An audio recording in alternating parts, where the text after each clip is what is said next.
age of 20, may posibilidad ba na magpakasal itong si Beyonce at Edu?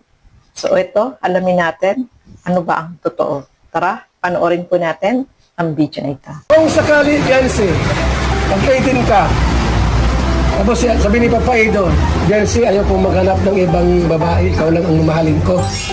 Kasi nadibilap na ako sa'yo. Mahal na kita.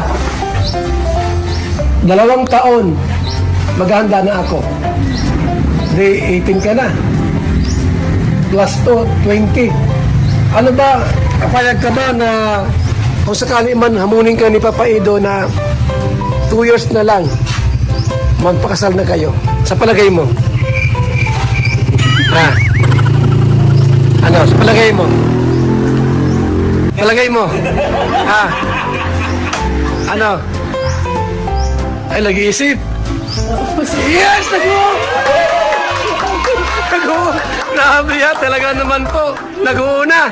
Ha? Kasi yan may mula sa puso mo. Ha? Ha? Ibig sabihin, 20 years old ka, mag-asawa ka na. Abay, magandang ano yan. Oo, maganda na. Tama. Tama na yun, no? Ayos naman ang buhay. Director, ha? Sir, maninong tayo? Yes! Ninong kami! Grabe mga tanong ni Kuya Bal, no, mga kalingap. No, at the age of 20, kung halimbawa, kung sakali man na mag-propose si Kalingap Edo na after 2 years, pwede na silang magpakasal, no? Payag ba si Beyonce, mga kalingap? Sabi niya, nag-isip pa siya. Sabi niya, oo. O, di lang kami dyan, ha, Beyonce, ha? So, ayan po, no, mga kasukay, mga kalingap. Napifeel niyo po ba na talagang totoo itong nararamdaman ni Beyonce, di ba? Talagang real. Edge is real, mga kalingap. Kaya, sobrang saya nila. Si Kuya Bal, tuwan-tuwa din, no, mga kalingap. At kahit tayo ay masaya dito sa naging sagot ni Beyonce, no, mga kalingap. So, ituloy pa po natin. Sa loob ng 18 months ninyo ni Papa Edge, ano yung mga experience na hindi mo makakalimutan?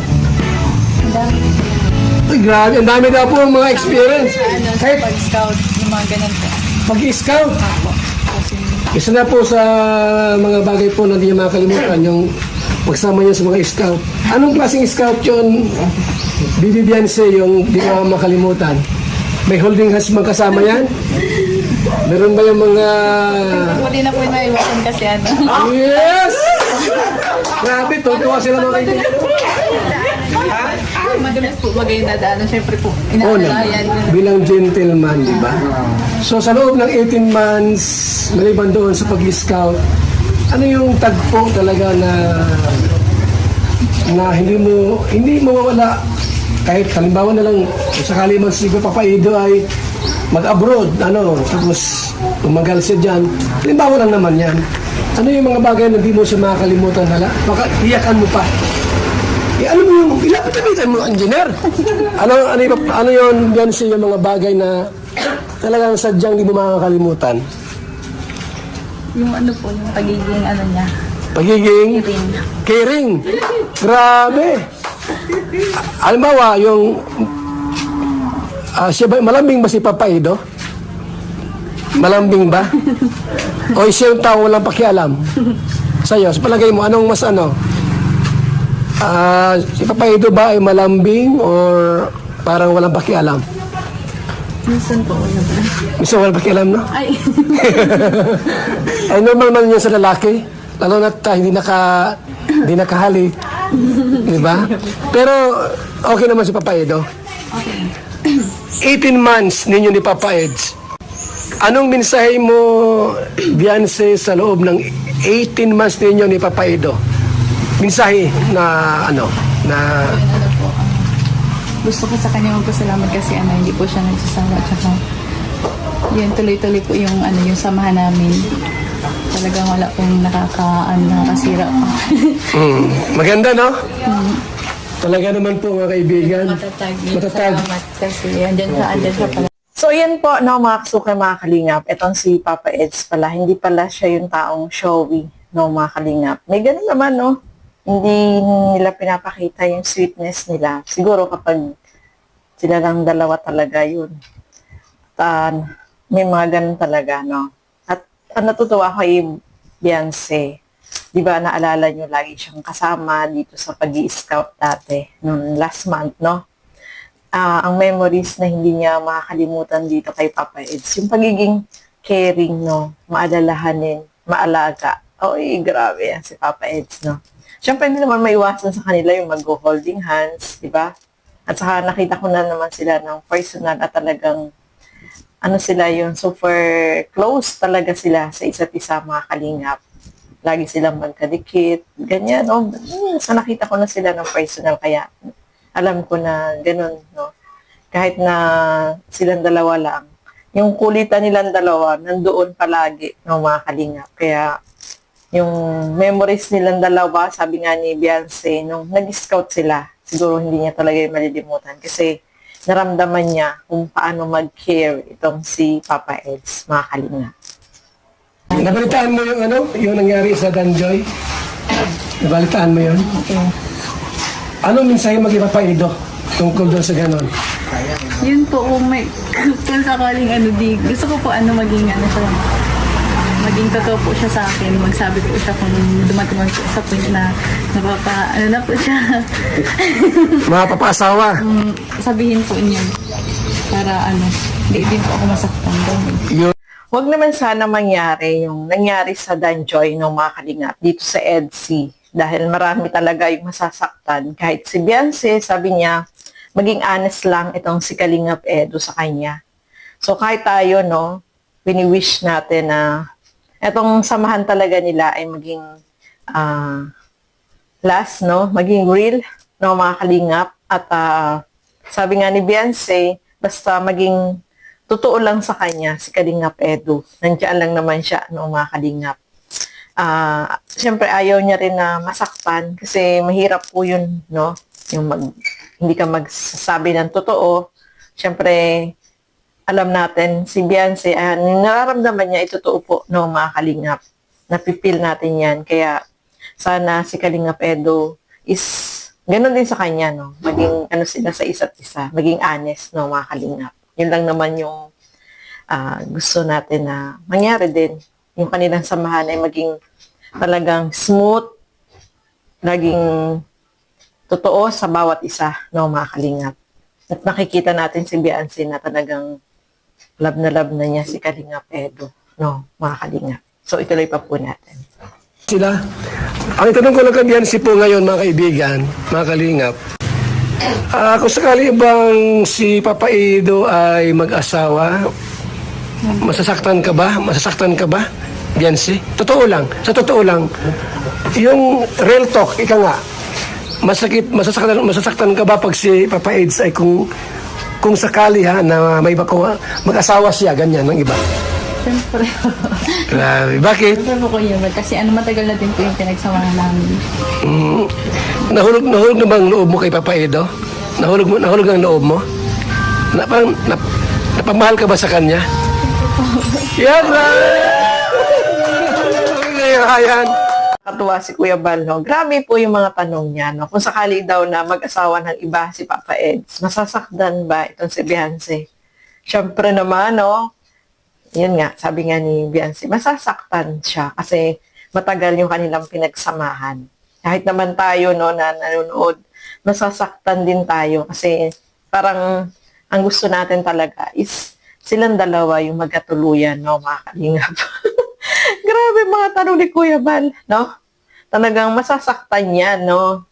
Ay, nako, Kuya Bal. Grabe ka, yung mga tanong mo. Huwag naman, no? Huwag naman, yung mga tanong mo ay, masakit yun para kay Beyonce. Siyempre, yung samahan nila talaga is talagang, na sila yung napamahal na din si Beyonce. Love na nga niya, Kuya Bal. Yung mga tanong mo talaga. So, kahit tayo, no, mga kalingap, halimbawa, gusto natin si Beyonce at si Kalingap Edo yung magkatuluyan. Kung sakali man, no, kung sakali lang naman po ito na hindi silang dalawa, di ba? Siyempre, masasaktan talaga tayo. Hindi natin, masakit yun kahit hindi tayo yung nagmahal kay Eds, nagsuporta tayo, minahal natin silang dalawa. At silang dalawa, ang gusto natin na maging sila pagdating ng tamang panahon, no mga kalingap. Tuloy po natin. Kung sakali man na tumagal pa ang EDC, mga ilang taon pa ang gusto mong hangarin? Ilang taon? How many years pa kung sakali man? Depende na. Okay lang po kuya. Kahit ano. Kahit Yung hanggang kaya po ni niya po. Hanggang kaya ni sa palagay mo ba, kung sakaling mawala ang EDC, sakali kung mawala ang EDC, si Papa Ido ba ang talagang sisira? O sino sa inyo? Palagay mo lang, sinong unang sisira sa EDC? Ikaw o si Papa Ido? Siya po siguro. Siya? Ay, grabe! Ang mira, si Papa Ido pa lang unang makakasira. Bakit mo nasabi yan? Mas ano po siya sa akin na mas may edad. Siya, Matanda na, no? hindi po natin masasabi kung Kung sa bagay, no? makaramdam na siya na. Tulad ni Papa Dan, di ba, nag-asawa? Tama po si tama naman po si Jancy po. Sakali po na ang EDC po ay mawala, tulad sa Danjoy, sabi niya, baka si Papa Idong una na makasira. Kasi sabi niya, si Papa Ido ay May edad. may edad na sa kanya. Kaya May point din naman po siya, no, si Beyonce, mga kalingap. Na sabi niya, hanggang kailan at kung depende, no, kay Kalingap Edo. Baka mamaya si Kalingap Edo mag-asawa ng iba. Wag naman, no? Wag naman, no, mga kalingap. So, sabi nga ni Beyonce, kung mawawala yung EDC, sino sa kanilang dalawa? Sabi niya, si Kalingap Edo. So, dapat, tiwala lang, no? Nasa kanila naman po yan, no, mga kalingap. Kasi, syempre, mas maedad si Kalingap Edo, baka mamaya hindi makapag-antay, di ba? Syempre, may ganun din na doubt. Itong si Beyonce, baka hindi na makapag-antay, hindi na makatiis. So, baka siya yung unang sisira. Wag naman, no, mga kalingap. So, nasa kanila na din po yan, no, mga kalingap. Congrats po at nakarating po sila ng 18 months rin. Magpakatatag lang po lagi. Tsaka wag na masyadong sa mga basher. Pag po sanang nila, wag na lang nilang intindihin yung mga basher kasi sila naman dalawa yung nagkakaunawan, sila naman yung nagkakaintindihan. Kaya yun po. So, Nay, bilang lang po, kasi total, si Papa Eds, may time na pupunta rito mag-isa lang. Ano po ang masabi mo kay Papa Ido? Ano po ang masabi mo sa kanya? Mabait ba siya o ano po? Ay, si Kalingap Edo po, mabait po siya. Talagang may tiwala naman po kami sa kanya, ng papa niya. Kasi pag pumupunta po siya dito, tapos noon po, pag hinahatid siya, talagang nagpapaalam po siya pag yung gagabihin po, nagchat-chat po siya sa akin. Kasi nahatid naman po niya ng maayos.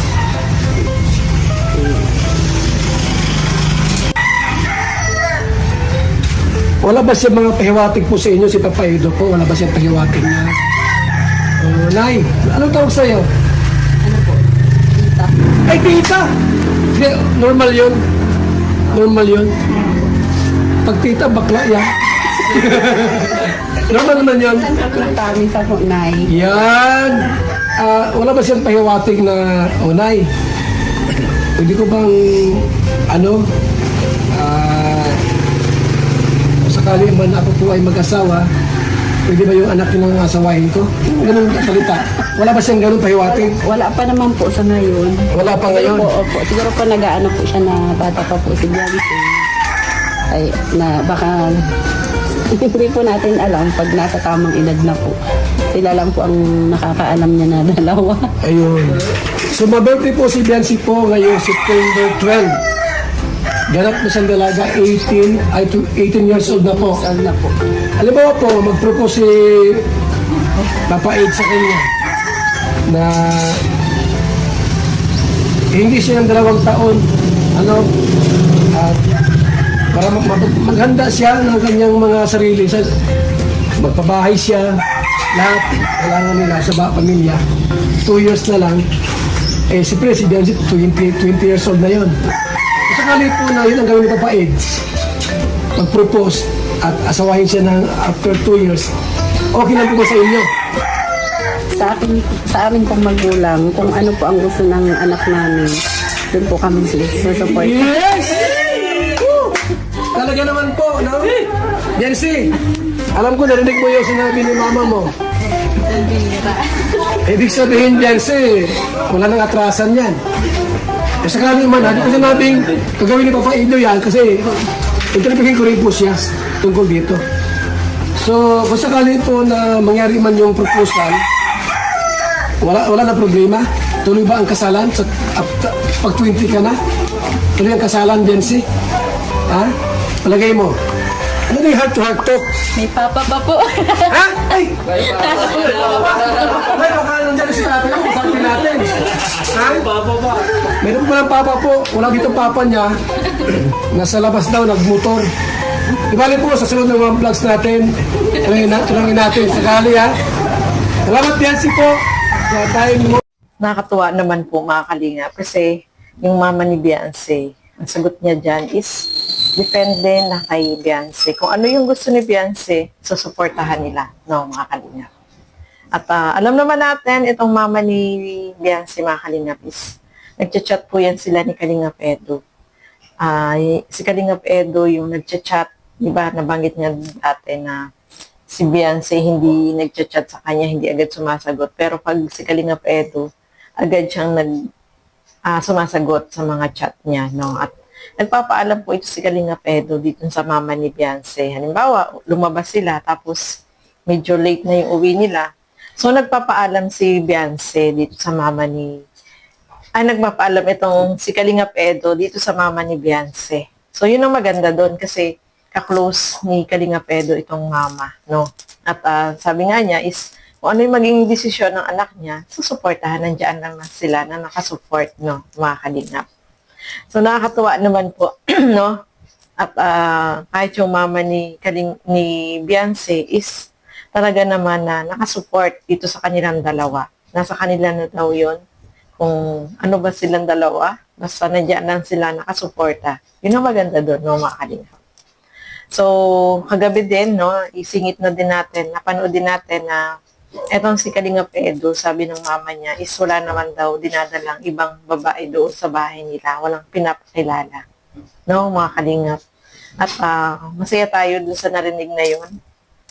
At alam ko, masaya po kayong lahat. Kasi, syempre, gusto natin na pagdating ng tamang panahon, maging sila talaga, no, mga Kalingap.